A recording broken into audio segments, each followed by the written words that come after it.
Good morning and welcome to the Mad Plantman's podcast. Glad for you to join me, if anyone is actually joining me. And this week's exciting episode is about what we're talking about in the following week, or the week to come, and that is exotic plants. Now, these are becoming all the rage in British gardens, and there's an awful lot of people who have exotic plants, not only in pots and the occasional one in a border, but have whole gardens full of them. And quite frankly, I can't blame them because they are banging now. They do take sometimes a little bit of looking after. You have to protect a lot of them over winter with the old frosty poozies and wrap them up. But quite frankly, they grow and they look fantastic. Anyway, first for your delight is a small version of the Musa Bengal Tiger. It's just a little one, growing in a little plug, as you can see, nice little root there. And the first leaf is coming out. It's only a baby plant. This one, if I plant it into a pot, maybe a 3-litre pot, will be, by the end of the summer, probably about 2 foot tall and have leaves that long. This one will, and you have to put it out in the sun. This is really important. A lot of people think they will naturally go stripy if you just leave it outside. It's not. It likes the sun. The reason why it likes the sun, and the reason why the sun creates these red stripes, is because the plant is protecting itself. It's creating a chemical reaction which creates the stripes. So it needs sun. Sun. So anyway, once you've got that, get it out. It will grow beautifully.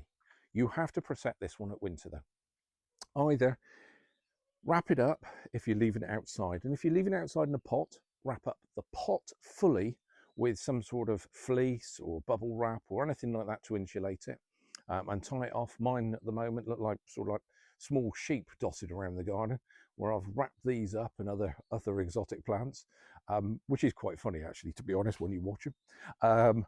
But yeah, keep it protected in the winter, and it is a glorious plant.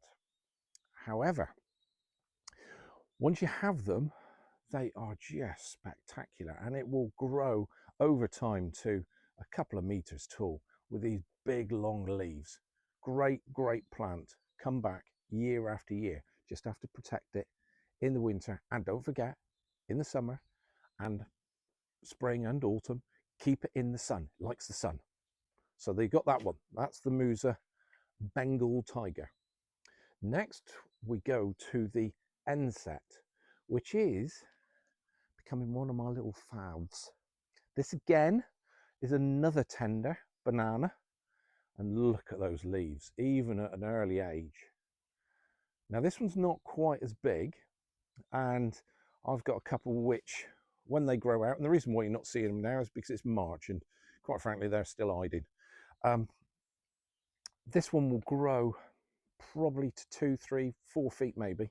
These leaves though, if you can imagine them, will grow to probably about a foot, and they just are great plants. That really sets off most things in the garden, and you can use them.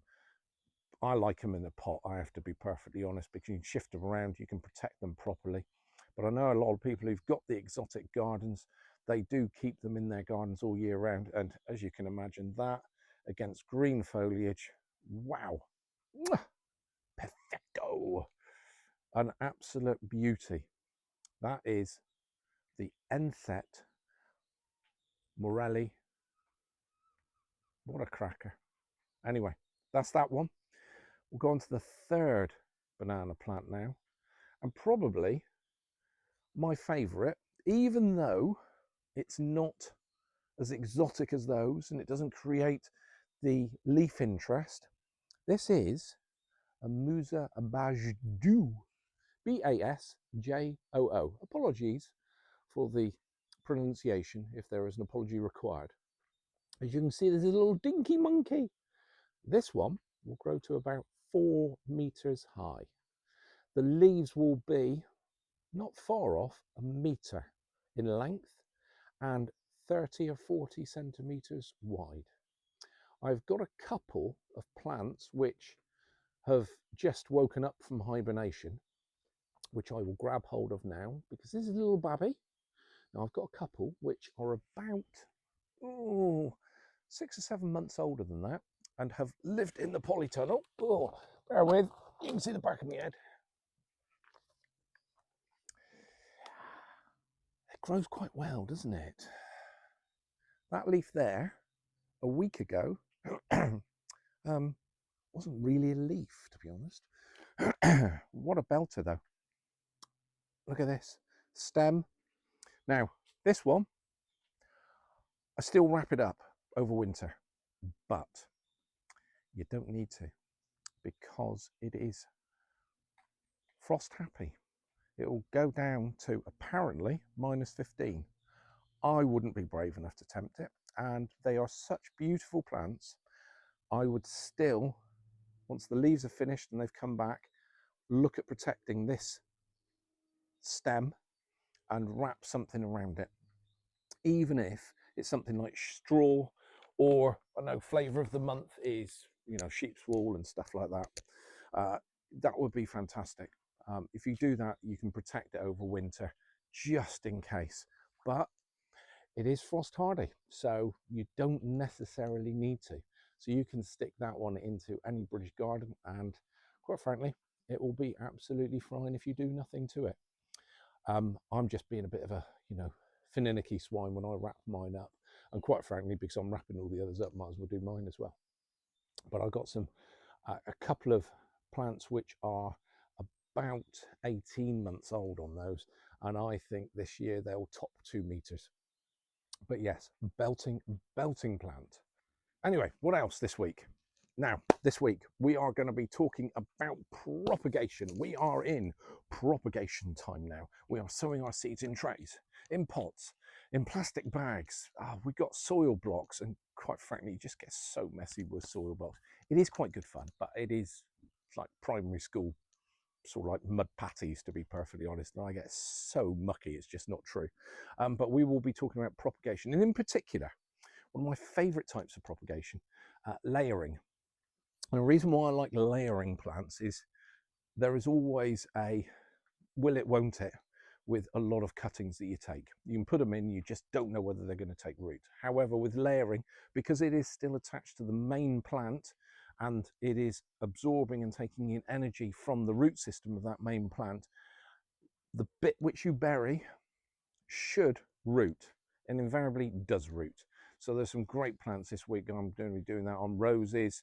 I've done camellias, rhododendrons, what else? Honeysuckle, jasmine, that sort of bits and pieces. So pay attention to that. That's a great way of doing things, and great way of you know, sort of like developing and growing your stock of plants. We're getting into spring now, so it's all that watering, thinking of that, thinking of feeding your plants. There's an awful lot starting to go on now. But the most important thing, and we've got to start to think about this as well, is whilst we're getting very, very excited with the sun being out and looking at going out and getting in planting, be very, very careful. This time of year, don't get too excited about going out and planting straight away. The main reason is the soil is still very wet.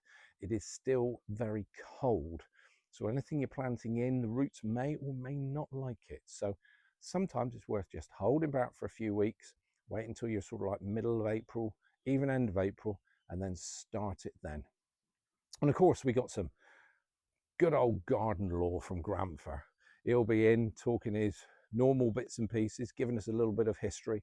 I think one of his main gripes this week will be about lawns and people who keep them really, really neat, and the benefits of not keeping them really neat, certainly to the wildlife and the buzzy creatures. They do like that clover, the buzzy creatures. So we'll have to listen out for them. And then we'll be, you know, focusing on the weeks that follow. Anyway, thanks for joining. It's Martin, the Mad Plantman. Stay weird, stay wild. Mad Plantman out.